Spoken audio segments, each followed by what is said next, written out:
Heavenly Father, thank you, Master, for this wonderful English Bible study. Father, in your holy name, I invite your children for this Bible lesson. Father, bless me and bless your children. Thank you for the wonderful words you have given us. In Jesus' mighty name I pray. Amen. Brothers and sisters, today we have taken a title, Difficult Times, for our meditation. For this, we have referred the scriptures from Romans chapter 8 verse 39, which says, "Nothing will be able to separate us from the love of God that is in Christ Jesus our Lord." When Paul wrote these words to Romans, he was aware of the persecutions Lord Jesus went through, as well as himself and other children of God. In fact, today all over the world, both the children of God and the Gentiles have been going through very difficult times. In fact, in Christian life, often we used to face difficult times. Here, Paul was very particular how to handle difficult times. Here he was mentioning the love of God will not separate us from the Creator. We must understand, in the world, nothing can separate us from God. We are His children. Whether we go through good times or bad times, God is always with us. Is it true that God is always with us? Of course, yes. However, there is only one thing in this world that can certainly separate us from our holy God. What is it? It is known as sin. As we all know, the sin was originated in the heavenly places, but it has been now thoroughly seeded in the minds of the humans. The definition for sin is as follows. It is the disobedient nature in our heart and mind. Why? Because sinful nature is basically ungodly. What does it mean? Sinful nature brings a lot of challenges into our life due to our independent thinking in the mind. For example, failures, sickness, broken relationship, etc. are the result of our independent thinking. Today, children are thinking independently with respect to parents. Parents are thinking independently, not considering the problems of the children. National leaders are not thinking about their people and their welfare. In the world, mostly we all have independent thinking. But what about our Lord Jesus Christ? He was the perfect example for God-dependent thinking.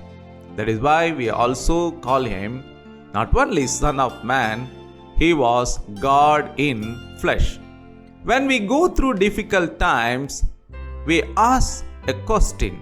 Is it only for those ungodly people, or even Christians would face difficult times? What does Bible say? The scriptures clearly say, even our Lord clearly has mentioned, difficult times are inevitable in the life of believers. Whether you are a believer or a non-believer, challenges are there in your life when you live on this earth. But how a believer of Christ will have to go through difficult times? Is there guidance available in the Bible? Yes, Christ himself has set an example for all of us, and other apostles, the children of God, the evangelists, the elders, they all have set examples of their lives before us. Though the believer of Christ has accepted the God-dependent life, they will have to face a lot of trials, temptations, and troubles from Satan and his armies. Why? Because Satan and his fallen angels have been fighting against God, who is building his kingdom of light. When we accept God's invitation and start obeying to his words, the kingdom of darkness, which is run by the devil and his army, they become unhappy with our obedient life to God. Satan is jealous and envious about humans because God has selected the humans for the kingdom of heaven. Kindly remember, Satan is the rejected angel. So, God has chosen you and me as the believer of his words and for the kingdom of God. And we are the chosen God's angels. Today we are going to see in 3 steps how to overcome or handle difficult times. First of all, let us understand how to overcome difficult times with a case study. The best example what we have from the Bible is our Lord Jesus Christ. When he was on the cross, he experienced the most difficult time in his life. Matthew chapter 27 verse 46 says, he was crying on the cross, my God, why have you forsaken me?" In fact, these were the very difficult words spoken by our Lord at difficult time. Lord Jesus had to go through such a situation so that later he would rescue the complete humanity. Brother and sister, remember, success comes only after we overcome the difficult time. Lord Jesus had accepted the verdict of the God and humbled before the Father of all lives. What about you? You and I also are expected to humble before the Lord when we face difficult time. Brother, sister, you may ask, it is not so easy. Yes, of course, but prayer and Bible reading will bring calmness, peace into our mind, and more understanding of God, how He works in our life. That is why we always insist, Bible reading should never leave your life. Prayer is part of your life every day. Hallelujah. Hallelujah. Let us see secondly, how did Jesus defeat the difficult time that was brought by Satan? When the Son of Man chose to follow God-dependent life, Satan became angry. Jesus was baptized in the Jordan River by John the Baptist, and the Holy Spirit took him not to a palace, not to a place on the dais so that he would preach the kingdom of God, but to the wilderness. You know, wilderness means a place where no one other than animals and birds and plants and trees would be there. There Jesus spent 40 odd days and nights fasting and praying to the Father in heaven. And he was really hungry at that time, and he was now allowed to be tempted by the devil. In fact, it was true that he had very difficult situation in the wilderness. Any mistake if he would do, that would bring end to the God's plan. This was the background. Similar to our Christian life sometime. When failure happens, we are broken. We don't know what to do, whom to be approached. See what Jesus had done. He used only the word of God, which was seeded in his heart by the Spirit of God. By the way, in these days, are you allowing the Spirit of God to seed His words into your heart and mind? Realize, without the word of God, there is no Christian life. Satan offered Jesus the following, which we read from Luke chapter 4, verses 1 to 13. He offered Jesus stone, asked Jesus to make bread out of stone. In fact, next he showed the world which Jesus only created and also belongs to God. And he has given the world to you and me. But what are we doing? Just look at the devil. He showed Jesus the world and he told him he would give him this world. And later he told Jesus, if you worship me, all problems will be solved. Is it so? People are worshipping the devil in different forms. Whether the problems in their lives have come to an end? Not so. Sickness, failures, poverty, famine, wars, they are going on. And also, he asked Jesus to test what God had promised through his words. How did Jesus handle this cunning, subtle-minded devil? In fact, these were very challenging situations in the life of Jesus than what you and we may face now. Brother and sister, are you accounting your failure today or giving credit to your unsuccessful attempts? Change your mind today. Better learn from the Lord how he overcame all the challenges brought by the devil into his life through Pharisees, law keepers, and all Israelites. We may see that from the scriptures that people followed Jesus, but they were all not one mind with our Lord. Lord Jesus had valued God-dependent life as important, and also he trusted the word of God. Further, our Lord believed that God would change any and every unfavorable situation into victorious one. That is why his life was most successful on this world. He also has suggested, in order our life to be successful in the world, our trust on the word of God should be very, very important. He spoke always faithfully, honoring the God and his promises. That is why Jesus could do miracles everywhere. Are we also believing God's word and promises?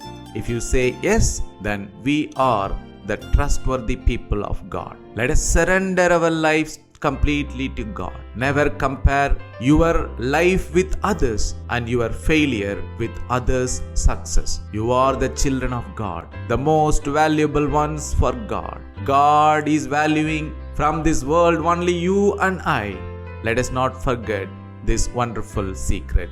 We are the most powerful and almighty God's children. Your success is there in the hands of our Lord Jesus Christ. Thirdly, we are going to see the solution, how to defeat and overcome the difficult time. I'm going to read the scriptures from Romans chapter 5 verses 3 to 8. Turn your Bible to the scriptures. Not only so, but we also glory in sufferings, because we know that suffering produces perseverance, perseverance character, and character hope. And hope does not put us to shame, because God's love has been poured out into our hearts through the Holy Spirit who has been given to us. You see, at just the right time, when we were still powerless, Christ died for the ungodly. Very rarely will anyone die for a righteous person. Though for a good person, someone might possibly dare to die. But God demonstrates His own love for us in this. While we were still sinners, Christ died for us. From this part of the scriptures, we understand the love of God has been eternal towards His children. Not only that, Jesus valued our lives. So He has come and set an example how to defeat our difficult times during the temptations and sufferings. Lord Jesus had defeated Satan only by trusting God and His words. If we see these scriptures from Paul, we understand the following.